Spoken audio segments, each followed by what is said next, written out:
Alrighty, thank you, Jeff. Well, when the New Year's Day attack happened, many Bulldogs fans were already in New Orleans for the Sugar Bowl. And tonight we have reaction from some of those Georgia fans. Lindsay Stanger joining us now from the newsroom with the student responses as they continue to learn more about this attack.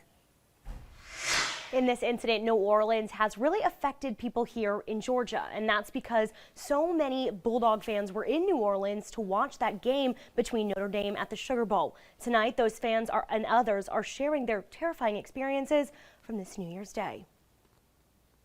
Insane first experience. I'll never come back. Like, you won't ever see me here again. Zion Parsons says his friend was one of the victims from the New Orleans terror attack. He recalls the very moment he saw her. Moving people out of the way to try to find her, I'm saying, nah, like, where is she?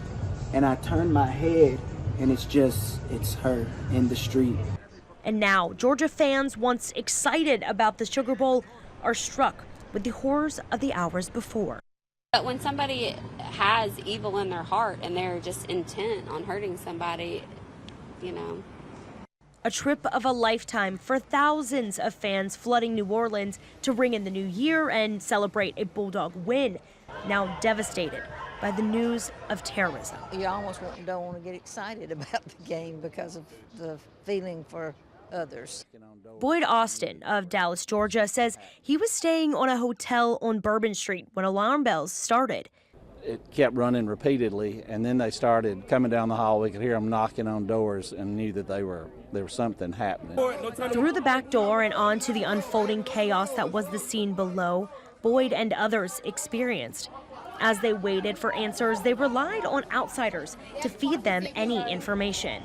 We didn't know what the circumstances were. It was very sketchy. I woke up, we had a slew of text messages, didn't even know what was going on, and was kind of confused. And then, you know, of course, you send the post on Facebook, watch the news, and very disturbing. A trip with expected celebration now overshadowed by terrorism. I love New Orleans, and we're happy to be here. And, you know, it's one of those things, you never expect it.